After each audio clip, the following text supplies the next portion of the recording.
Además, no sé cómo mi mamá mandó recao a Galarreta, por eso es por lo que se me olvidaba dar el agradecimiento, que nunca acabaré de agradecérselo, a mi tío, que vivía en Galarreta, hermano de mi madre, Víctor López de Munay, y a su mujer, que nos acogieron en su casa después de estos hechos, a todas nosotras, que éramos 5 más niños más 6, a mi tía Carmen, que era la mujer del maestro de Galarreta.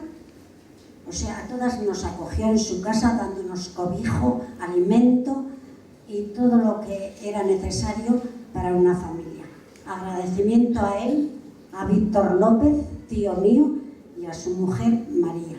Muchísimas gracias.